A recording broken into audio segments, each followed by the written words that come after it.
Bucket list.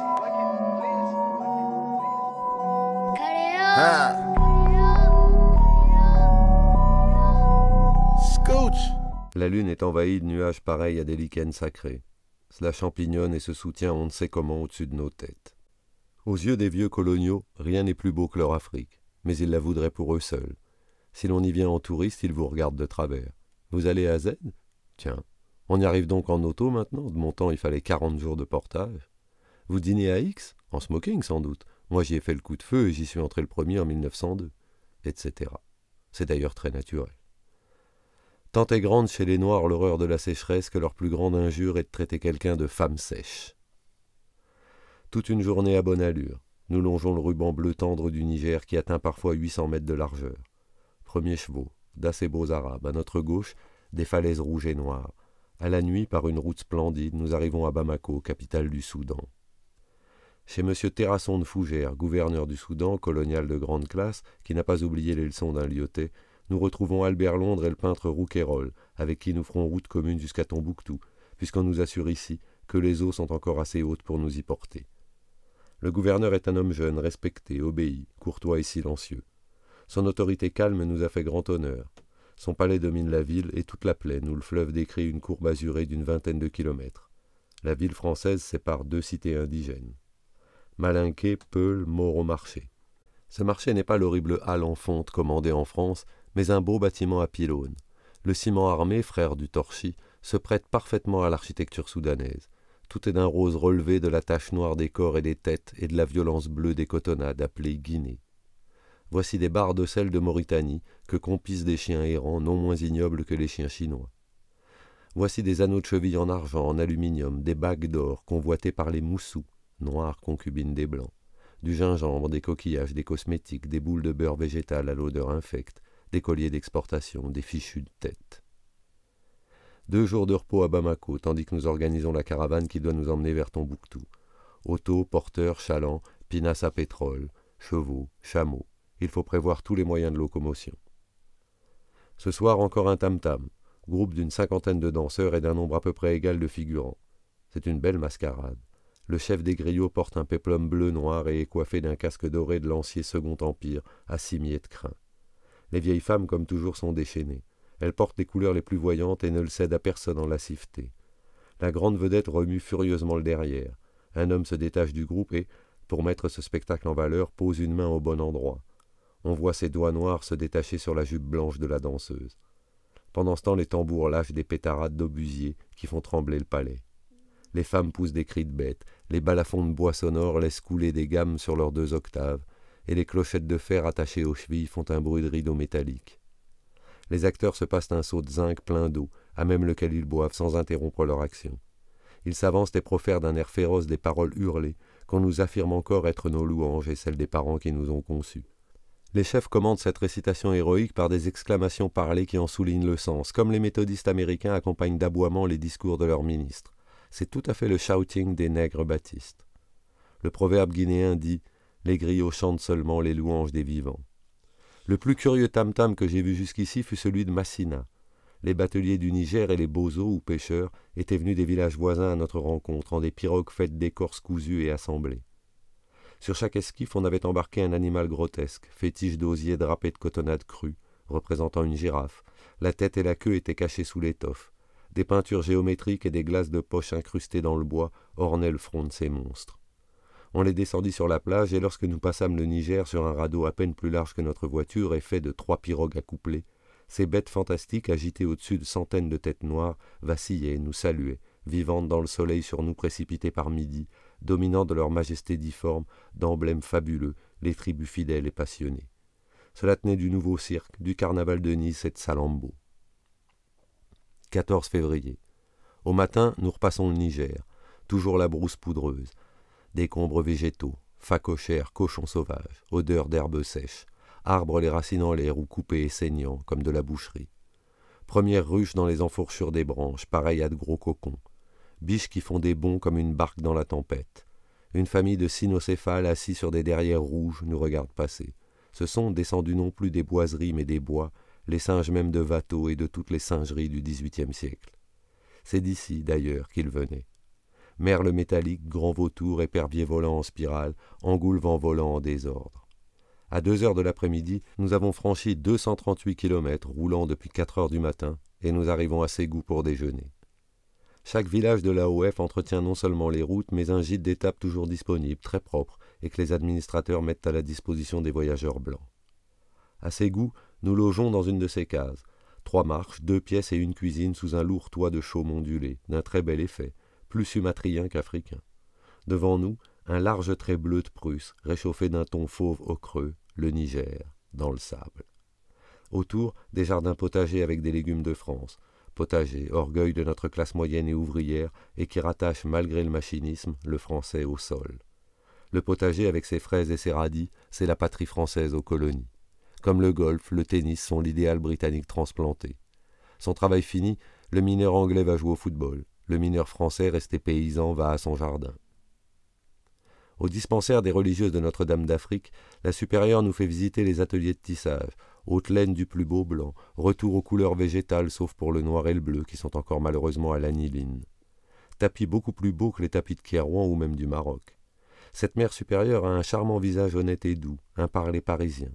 Elle prend les commandes avec autorité et de vrais gestes commerciaux. Elle a été première, rue de la Paix, et est venue s'enfermer au fond du Soudan après avoir distribué tout ce qu'elle possédait. L'administrateur m'apprend que, dans une de ses dernières résidences, à la tête de la tribu, se trouvait un sorcier, grand prêtre, régnant sur une foule d'initiés, et qui rendait un culte à un animal-dieu, soi-disant caché dans la forêt. Je rapporterai à Sir James Fraser ce cas de totémisme mythique. Ségou célèbre par ses bancs d'huîtres, migration de poissons. Ce Niger est vraiment une mer. Fleuve scintillant aussi large que la Tamise à Westminster, s'écria avec enthousiasme Mungo Park quand il le découvrit ici même en 1796. Le Niger est d'ailleurs 2 fois plus large que la Tamise. Tam-tam sur le fond bleu du fleuve. Femmes en noir et bleu, très belles. Noirs groupés hiérarchiquement, les pêcheurs et piroguiers Bozo qui ont le monopole des industries fluviales, les cultivateurs Bambara, les bergers Peuls, les griots ou comédiens, les anciens esclaves, chacun cet âge suivant sa caste, tel qu'on nous représente les premiers Aryens au temps védique. Parti de Ségou à l'aube. Nous avons encore été garnis cette nuit par les prisonniers, évidemment les seuls personnages en qui ici l'on ait confiance. Nous voyageons à 38 km à l'heure sur une piste le long du Niger. Les domaines qu'on me montre me frappent par leur caractère désertique et désespéré. On oublie que les colonies sont faites pour l'exploitation, en ces régions où il n'y a pas de colons. Je demande les noms de voyageurs venus ici récemment. Ce ne sont pas des gens d'affaires qui voyagent en Afrique française, des Coty, des Homberg, des Finali, mais des soldats. Pétain, Franchet d'Espéret, etc.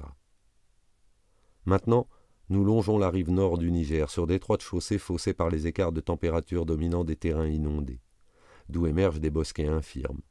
Voici des pintades immobiles sur la route et qu'il faudrait faire lever en les effrayant si on voulait les tirer. Des canards gros comme des oies, des perdreaux. Arrêt à un village animé d'un mauvais esprit qui ne veut pas travailler à la route. Les habitants sont des métis de mort, croisés avec leurs anciens prisonniers nègres. Les Touaregs du Nord appellent d'ailleurs ceux du Sud les mêlés. Les indigènes nous apportent, par précaution, du lait, des œufs et un agneau blanc et noir qu'un grand diable, noir comme un Christ espagnol, s'est passé autour du cou. L'administrateur qui nous a accompagnés gronde paternellement ses réfractaires. Ensuite, 100 kilomètres, sans une âme, sans une maison, où la route elle-même a disparu, s'est égarée dans les sables. À la nuit, nous arrivons à Dioura, groupe antique de bœufs, de vieillards, d'enfants, de femmes. Tam-tam. Après cette solitude inouïe, contraste de ces bacchanales étouffantes de bruit, carnaval de poussière, de cris, compliments hurlés, bousculades. Distribution comme pour jeter du lest, de colliers, haute Cologne, de grosses carottes de tabac apportées par nous de Guinée. Dans une hutte en terre sans fenêtre, traversée de 2 portes, nous dressons nos lits. Autour de la table pliante, des mortiers de bois renversés nous servent de siège. D'abord, sortent des caisses tous les objets de première nécessité, les apéritifs, les photophores, les consignes. Puis chacun se met au travail. Dans la nuit, sans rien voir, les cuisiniers dépècent déjà avec leurs doigts un mouton. Brasier préhistorique. Dans une cahute enfumée et sans aucune ouverture ni orifice d'aération, notre chef surveille la cuisson sans paraître suffoquer le moins du monde. Albert Londres ouvre un beau phonographe tout neuf, cadeau de Béraud, et joue Alléluia sous la grande nuit pleine d'étoiles. Le village détache vers nous des ombres blanches qui s'étaient éloignées pendant notre dîner. Les blues, les airs nègres d'Amérique reviennent ce soir à l'Afrique après un détour de 4 siècles. Cette mélancolie des esclaves enchaînés, louisianais ou géorgiens, n'est pas d'ici. Le chant primitif est beaucoup plus près du cri de guerre ou de l'incantation. Ce que semblent préférer ceux qui entourent notre bivouac, dans l'obscurité, ce sont des airs russes, du Borodine, la chevauchée des steppes, cette poésie d'un autre désert mais d'une liberté semblable à la leur. Grillons. De temps à autre, le maître d'école nu ou habillé d'une étroite bande de perles de verre se met à quatre pattes pour vérifier si les fourmis qui nous piquent ne sont pas certaines terribles bêtes à tête carrée, auquel cas il n'y aurait qu'à leur céder la place. Nos autos et camionnettes, phares éteints, groupés en rond comme les chariots bâchés des premiers colons de l'Ouest américain, sont remplis de boys et de chauffeurs qui dorment déjà. Le tam-tam s'est éloigné de nous qui ne fument qu'un prétexte, et les réjouissances continuent au village. Des sauterelles énormes nous arrivent dessus comme un coup de poing. Je retrouve ici tout le charme des campings américains, le lit pliant mal sanglé et qui s'écroule par terre, l'iode que l'on ouvre mêlé à l'huile d'olive de la cantine, les lanternes tempêtes et leurs verres qui craquent au premier feu, la torche électrique dont la batterie s'est vidée, les seaux de troupes en toile qui se replient en accordéon et dont l'eau vous coule sur les pieds, enfin le réchaud à gaz de pétrole qui prend feu à l'intérieur, le sommeil sous le ciel, toute la vie saine des soldats, des cheminots, des sauvages. Nous passons ainsi une partie de la nuit sous une mosaïque d'étoiles. La soif elle-même s'apaise pour quelques heures, et nous nous étendons, ensevelis comme des pharaons momifiés par une sublime sécheresse. À 6 heures du matin, avec 1 heure de retard, nous repartons. Étape de 300 kilomètres à 25 à l'heure. Nous roulâmes 15 heures, souvent obligés de pousser les voitures ensablées. Nous nous trouvons alors à l'extrême sud du Sahara, avant Niafunké, où nous rencontrerons à nouveau le Niger. Là, nous comptons nous embarquer pour Tombouctou. Les grandes chaleurs ont commencé depuis 2 jours. Dès 8 heures du matin, c'est un air sec, embrasé, celui de la 3e chambre des bains turcs. La rouge latérite a fait place à la platitude fauve des sables. Des palmiers nains, une brousse rabougrie, pas une tête de bétail. Je vois passer une bubale, grande antilope aux cornes en forme de lyre. Rongeurs, écureuils d'Ira palmiste. Nous rencontrons vers midi des arpenteurs russes, sortis tout à coup à notre rencontre d'une mer de faux gommiers. Il y a beaucoup de Russes ici, Russes d'Ancien Régime naturellement, des officiers de marine surtout.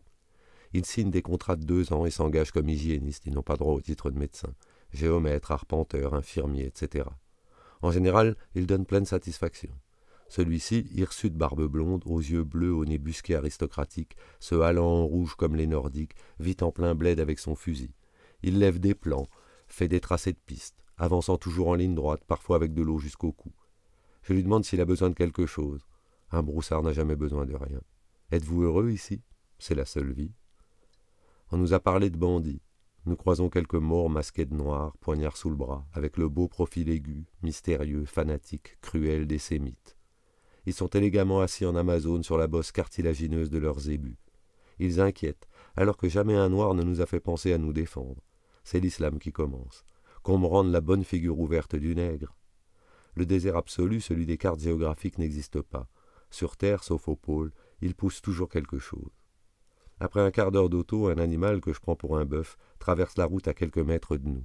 C'est l'antilope bœuf, énorme bête à cornes tordues, lourde d'une 20aine de kilos, suivie de sa femelle plus petite de la taille d'un âne. Elles se perdent dans les taillis. Nous entrons dans le pays le plus giboyeux du monde, chevrotins, élans, cobas.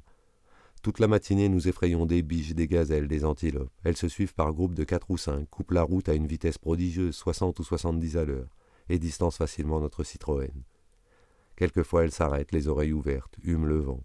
On ne voit pas leur cœur battre, mais on voit leur petite queue blanche ou noire qui s'agite alors frénétiquement. Parfois des troupeaux passent, conduits par un vieux mâle. Joie de regarder des animaux qu'on n'a connus qu'encagés, enfin libres. J'admire leur pelage roux à rayures blanches transversales, leurs chevrons blancs sous les yeux qui rappellent certains masques nègres, les bandes en collier à la base du cou. Nous entrons dans la région du lion, qui guette les bêtes descendues du désert pour boire au Marigot ou au Niger. L'immonde tuerie d'animaux qui ensanglante l'Afrique ne sévit pas encore ici. Si notre société protectrice des animaux, qui est hélas sans grande autorité et n'a réussi à empêcher ni la chasse à courre ni les combats de taureaux, le voulait, elle pourrait, avec l'aide de journaux zoophiles comme l'Intransigeant, entamer une campagne pour constituer, sur ces 500 kilomètres inhabités au bord du Niger, une réserve ou parc national, comme ceux d'Amérique ou des colonies anglaises. Bucket list. Ah.